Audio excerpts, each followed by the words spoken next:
Hello everyone. I hope आप सबकी preparation काफ़ी अच्छी चल रही होगी। ओके। और आप लोगों का एग्ज़ाम काफ़ी अच्छा गया होगा। तो इस वीडियो में मैं आप लोग के लिए लेकर के आया हूँ जो हम लोगों ने सॉलिड वेस्ट मैनेजमेंट का जो पेपर दिया था, solid and liquid waste management का, ये जो सैनिटरी ऑफिसर का बीपीएससी का एग्ज़ाम हुआ था।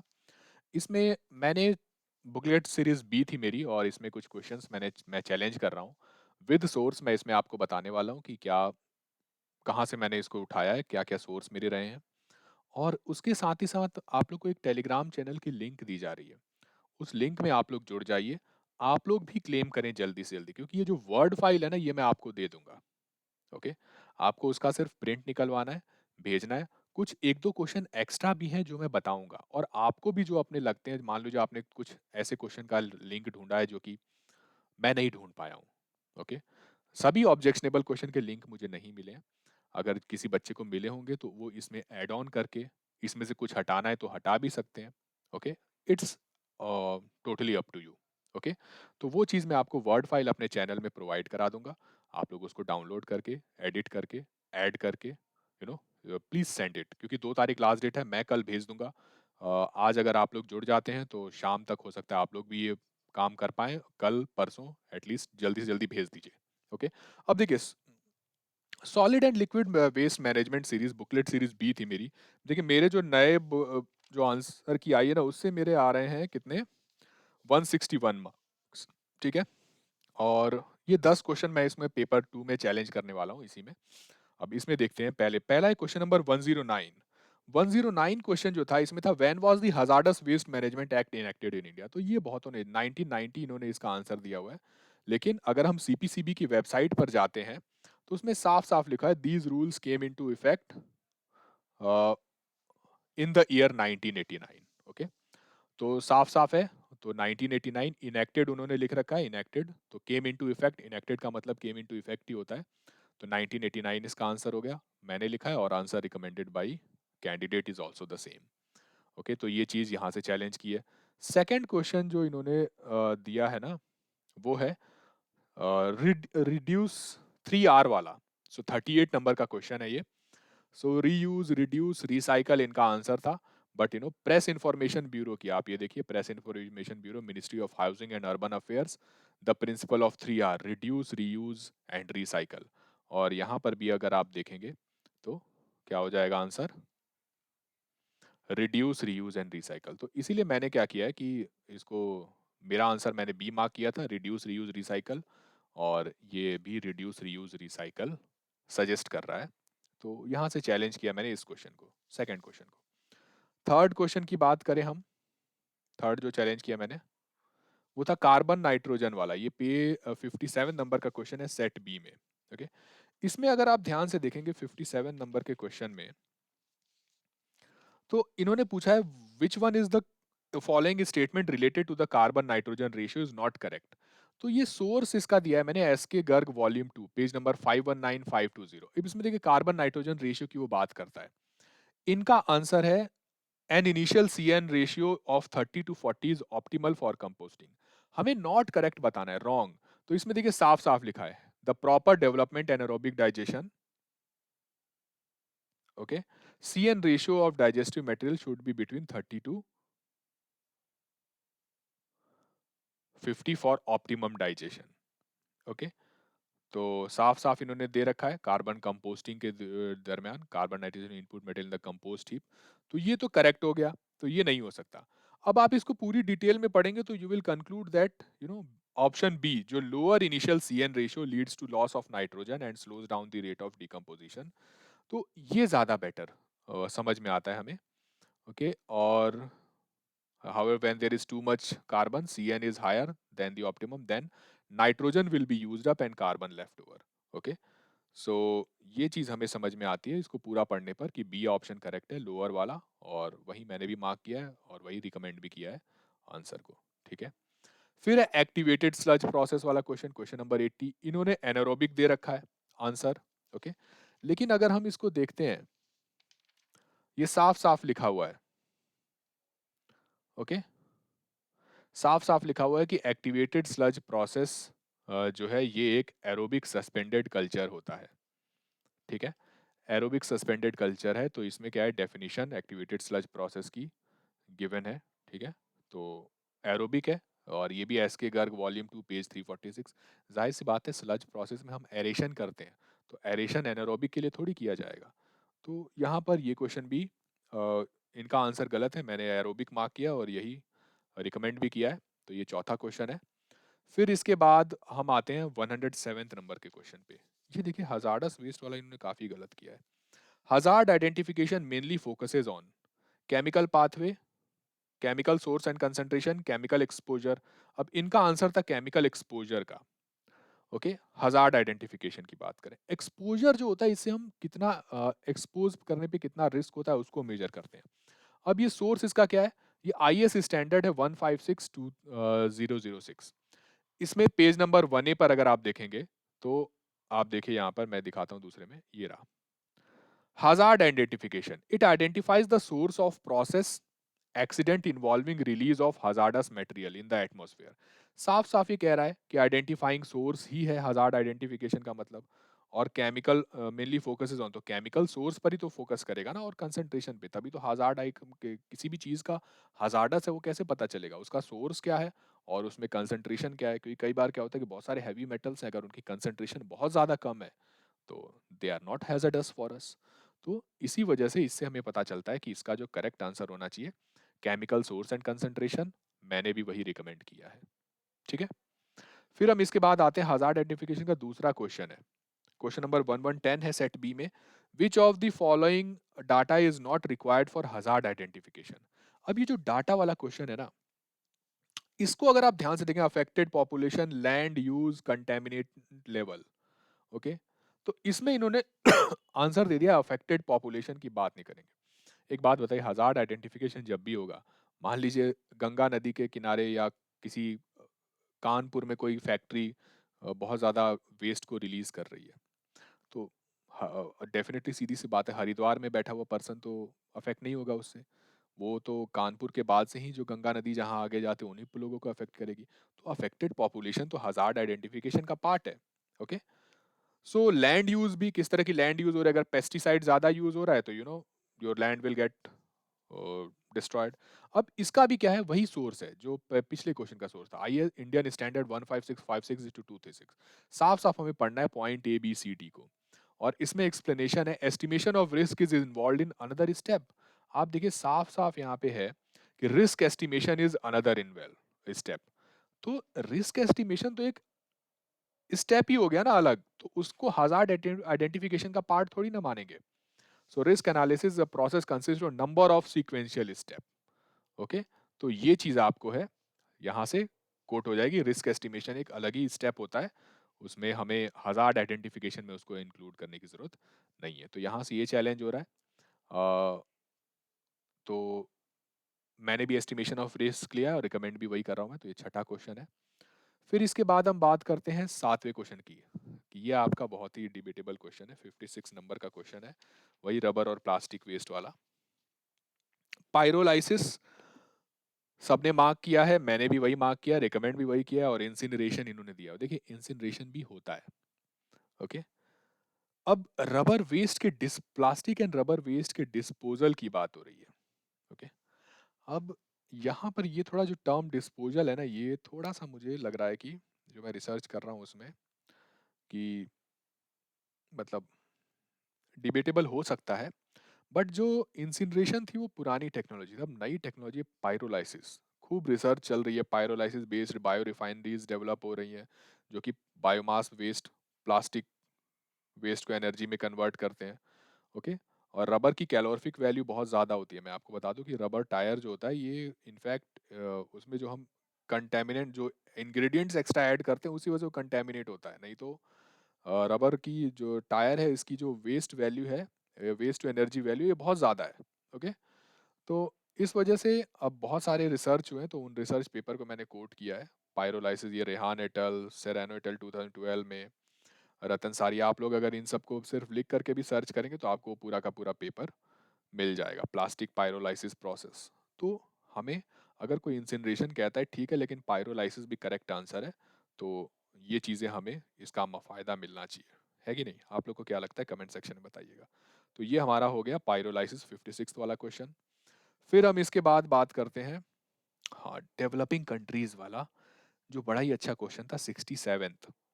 67th की अगर आप बात करें, ये क्वेश्चन है, developing country have dash per capita daily solid वेट्स generation rate than as developed countries. कुछ बच्चे, कई बार मैंने देखा कि लड़ाई कर रहे थे कि भाई ऐसा है कि डेवलपिंग रेट की बात हो रही है, रेट की बात हो रही है।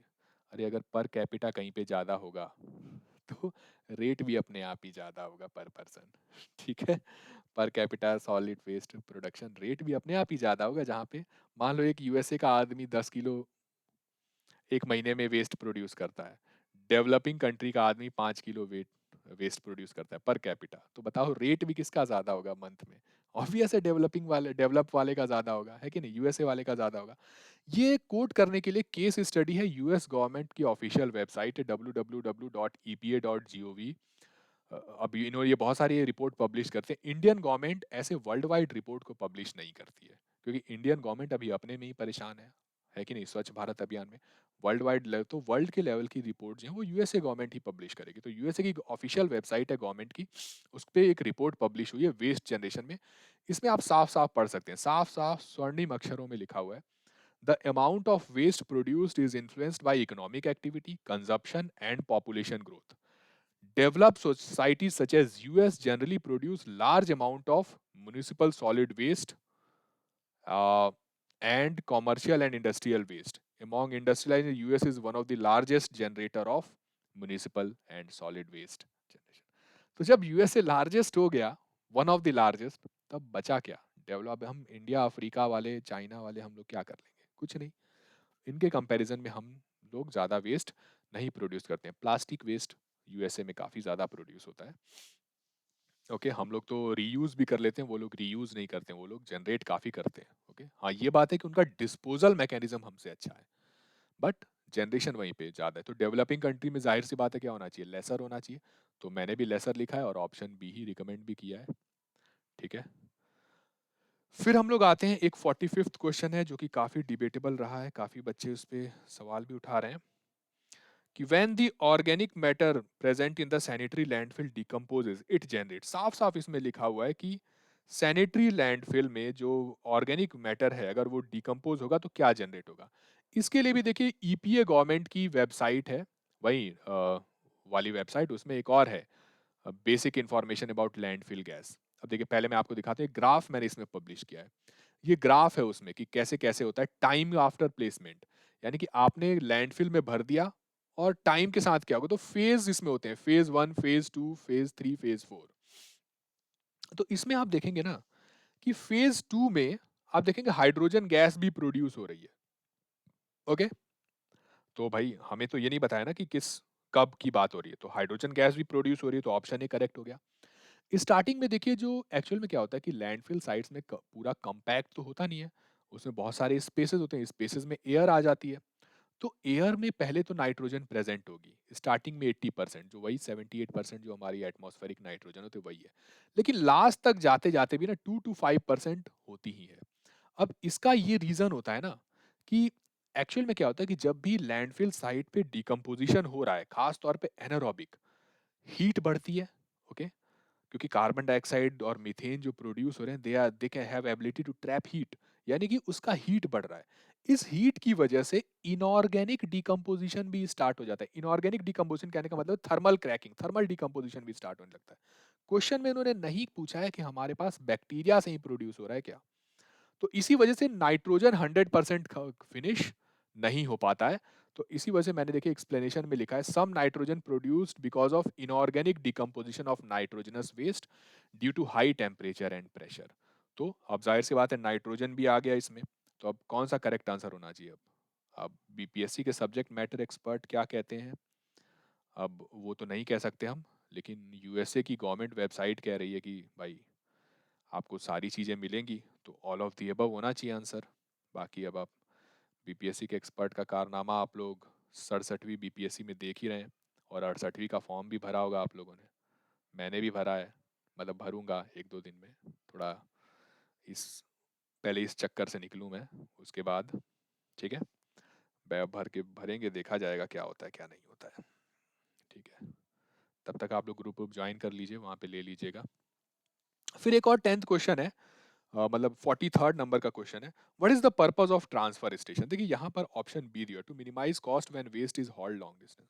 देखिए ओल्ड टेक्स्ट बुक के हिसाब से बिल्कुल सही है, ठीक है, इसमें कोई दो राय नहीं कि जब ट्रांसफर स्टेशन बने थे तो उनका जो पहले का पर्पस था ना, स्टार्टिंग का पर्पस, वो बिल्कुल यही था, transfer station are design to, okay. तो इसीलिए बने गए थे कि मान लीजिए एक कॉलोनी है जहाँ पे पतली पतली गलियां हैं, तो बड़ा ट्रक ले जाना पॉसिबल नहीं है, तो छोटे ट्रक से लोग ट्रांसफर स्टेशन पे आकर के अपना कचरा जमा कर जाते हैं, या फिर छोटी गाड़ियों से ट्रॉली से या कलेक्ट कर लिया कचरा, ट्रांसफर स्टेशन पे ले आए, वहां से लोडिंग हुई बड़े ट्रकों में, और जहां पर आपको वेस्ट को डिस्पोज ऑफ करना है जिस तरीके से करना वहां चला गया। लेकिन टाइम के साथ इस ट्रांसफर स्टेशन का जो नेचर ऑफ वर्क है वो अब चेंज हो चुका है, ओके। पहले बस इतना ही था, अब क्या है कि लोग यहाँ पर सेग्रीगेट भी कर लेते हैं वेस्ट को। अगर आप सेग्रीगेट कर सकते हैं तो जाहिर सी बात है, मान लीजिए एक शहर में 10 कॉलोनियां हैं, 10 सोसाइटीज हैं, आप उस सोसाइटी का वेस्ट उस ट्रांसफर स्टेशन से मेजर कर सकते हैं कि नहीं? तो ऑप्शन ए भी करेक्ट होगा, to measure waste amount, okay, and to transfer way the waste into useful energy.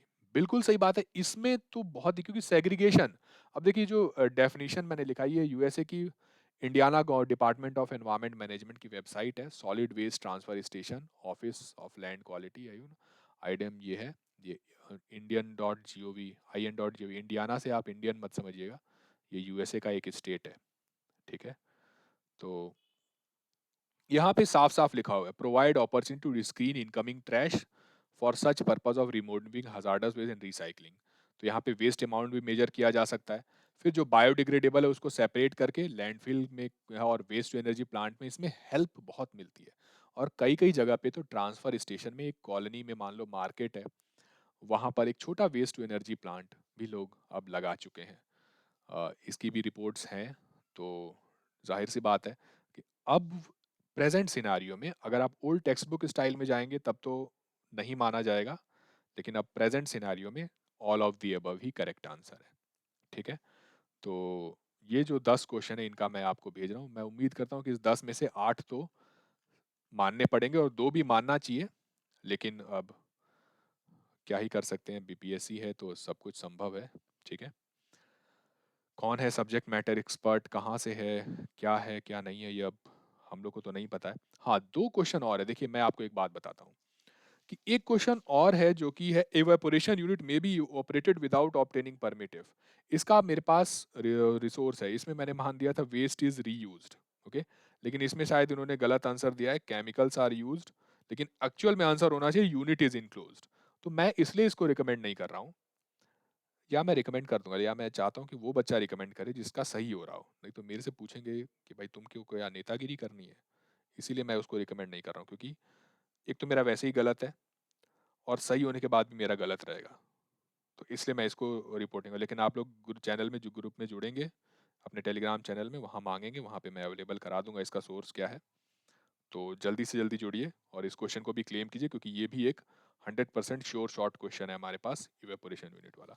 और एक और क्वेश्चन है, ये क्या था वो, रेश वन वाला, हाँ, सर्कुलेशन रीसर्कुलेशन रेशियो का हाइट रेट ट्रिकलिंग फिल्टर में, तो इसका तो बिल्कुल डेफिनेशन वाइज है। ये देखिए मेरा भी गलत था पहले, और अगर आप सही भी करेंगे तो भी मेरा गलत ही रहेगा, क्योंकि मैंने 1 मार्क किया है, ठीक है। तो इसीलिए मैं इसको रिपोर्ट नहीं कर रहा हूँ। तो अब मोर देन 1 या लेस देन 1 में से है, तो इसके तो आपके पास ऑथेंटिक सोर्सेज अवेलेबल है, यही एस के गर्ग वॉल्यूम बुक में होगा, इसी बुक में होगा, इसका मिल जाएगा, जहाँ पर भी ट्रिकलिंग फिल्टर की बात की गई होगी वहाँ पे वो फॉर्मूला है, वहाँ पे आप प्लेस करो सीधा आंसर आ जाएगा, ओके। तो जल्दी से जल्दी आप लोग इसमें जुड़ जाइए। तो और ये 2 क्वेश्चन, तो ये टोटल 12 क्वेश्चन हमारे पास हैं, और इन 12 में से 10 के आंसर तो चेंज होने चाहिए, 2 डिबेटेबल हैं। और भी कुछ बच्चे डिबेटेबल बात कर रहे थे, डीनाइट्रिफिकेशन वाला, ये वाला आप लोग कीजिए, मेरे हिसाब से अमोनिफिकेशन ये सही होना चाहिए। Dash is a process involve further removal of nitrogen, तो अमोनिफिकेशन ही सही होगा, ठीक है। अब आप लोग अगर आपके पास सोर्स हैं तो इसको आप लोग क्लेम कर सकते हैं, बट ठीक है, मैं इतने ही क्लेम कर रहा हूँ, और 2 क्वेश्चन और आप लोग कर लेंगे तो 12 क्वेश्चन के आंसर मैं उम्मीद करता हूँ कि चेंज करेगी बीपीएससी। और आप लोग चैनल सब्सक्राइब कर लीजिए, टेलीग्राम ग्रुप ज्वाइन कर लीजिए। ठीक है, इसके रिज़ल्ट के बाद हम लोग 68वीं बीपीएससी में लगेंगे। ठीक है, तो इस वीडियो में इतना ही, और एक और वीडियो आएगी जिसमें मैं जो पेपर 1 है उसमें कितने चैलेंज किए हैं उनको अपलोड कर दूंगा। ओके, चलिए, थैंक्स एवरीवन।